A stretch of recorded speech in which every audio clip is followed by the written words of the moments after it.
Conforme aprendemos no podcast anterior, o Certificado de Depósito Bancário, CDB, é um produto financeiro de crédito privado.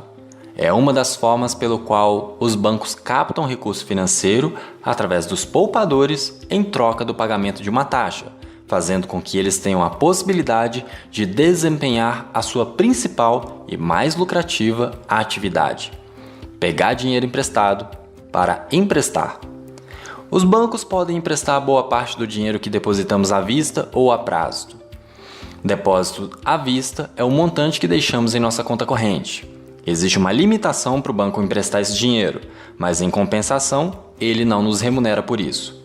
Já nos depósitos a prazo, que são CDBs, cedemos determinado montante para o banco por um prazo previamente acordado, e ele nos devolve esse montante acrescido de uma taxa de juros, pré ou pós-fixada, assim como no Tesouro Direto.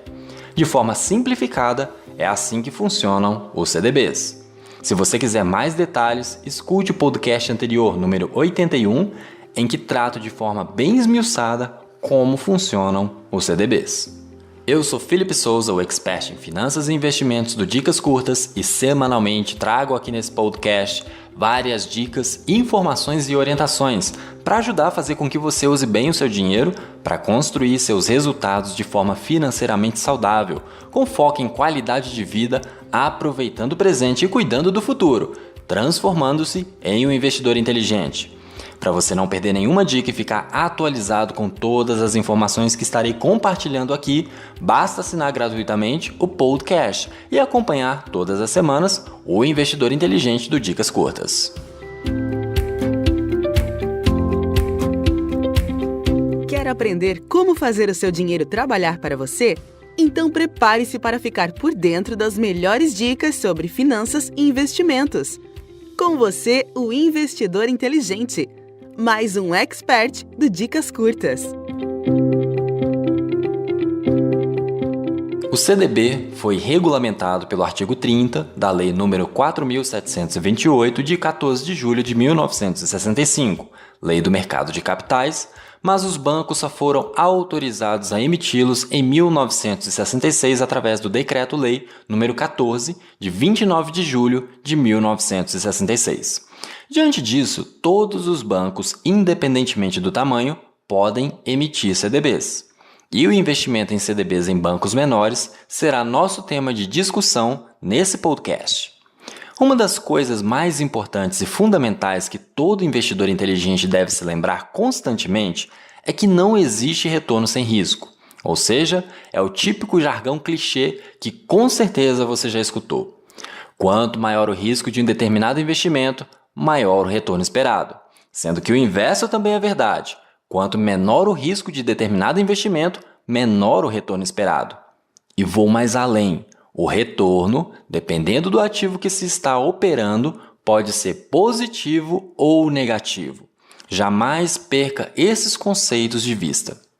O problema é que, apesar de muitos entenderem a relação risco e retorno, boa parte dos investidores não leva em consideração o risco do investimento no momento de decidir onde aplicar seu dinheiro. E aí você já viu, acabam assumindo um grau de risco maior do que aquele que gostariam ou poderiam assumir. Por que investir em CDB de bancos menores é mais arriscado?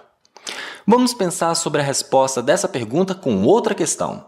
Por exemplo, se o Banco do Brasil e o nosso hipotético banco XYZ oferecessem um CDB com a mesma rentabilidade, em qual você investiria? Com certeza você já deve ter a resposta em mente. Não tem muito o que pensar, CDB do Banco do Brasil.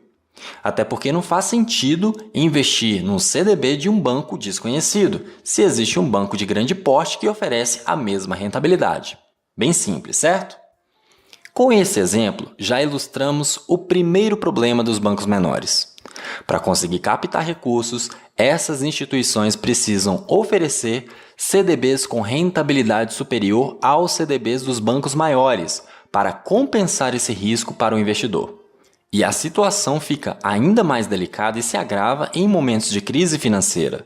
Com medo da crise, a maioria dos investidores resgata seu dinheiro das aplicações mais arriscadas, dentre elas CDBs de bancos menores. E os bancos pequenos, para continuar captando recursos, têm que oferecer rentabilidades ainda maiores que o habitual. E aí surge outro problema dos bancos menores. Em plena crise financeira, eles têm que pagar ainda mais caro para captar recursos. E essa bola de neve pode levar até a quebra da instituição, fazendo com que o investidor, que ainda estiver com o dinheiro aplicado, tenha a possibilidade de perder bastante dinheiro. Uma das mais famosas grandes quebras de banco brasileiro foi o Banco Santos. O banco sofreu intervenção do Banco Central em novembro de 2004 por um suposto rombo de 700 milhões de reais e teve sua falência decretada em 20 de setembro de 2005. Após a intervenção, o débito do banco foi recalculado e o Banco Central descobriu que o rombo, na verdade, era superior a 2,2 bilhões de reais. Mas se engana quem pensa que essa situação foi um caso isolado e que faz muito tempo que um banco não sofre alguma forma de intervenção. Dentre os casos mais recentes, certamente o do Banco Pan-Americano deve ser o mais conhecido. A quebra mais recente foi a do Banco Cruzeiro do Sul, em que o rombo identificado foi de 3,8 bilhões de reais. No caso desse banco, o Banco Central interviu após uma fiscalização constatar irregularidade nas contas do banco, como a existência de pelo menos 300 mil empréstimos fictícios, segundo jornais noticiaram na época. Com o avanço das investigações, os interventores constataram outras irregularidades. De acordo com uma reportagem da época, o Banco Central chegou a classificar o Cruzeiro do Sul de ser uma grande lavanderia. Além desses, pelo menos 3 outros casos merecem destaque: Bancos Morada, Matone, Chaim. O Banco Morada foi o primeiro banco a ter liquidação decretada pelo Banco Central desde o Banco Santos, e isso ocorreu em outubro de 2011. Já no caso do Banco Matone, que foi noticiado em março de 2011 como uma fusão entre ele e o Banco JBS, o que ocorreu na verdade foi um resgate para que o banco não quebrasse. O FGC emprestou cerca de 850 milhões de reais, o equivalente ao rombo encontrado nas contas do Matone, e o JBS capitalizou o banco com 1 bilhão de reais para fazer o novo banco funcionar. Por fim, o Banco Chaim foi comprado pelo Banco BMG por 230 milhões de reais. Mas na verdade o Banco Mineiro BMG foi capitalizado em 1,5 bilhão de reais, principalmente para cobrir o rombo do Banco Chaim, comprado em abril de 2010.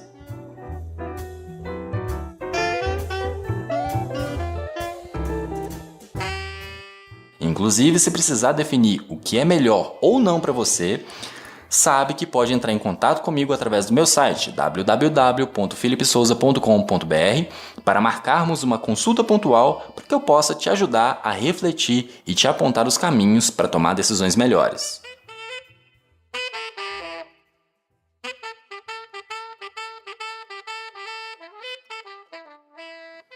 Você já deve ter escutado sobre o FGC, o Fundo Garantidor de Crédito.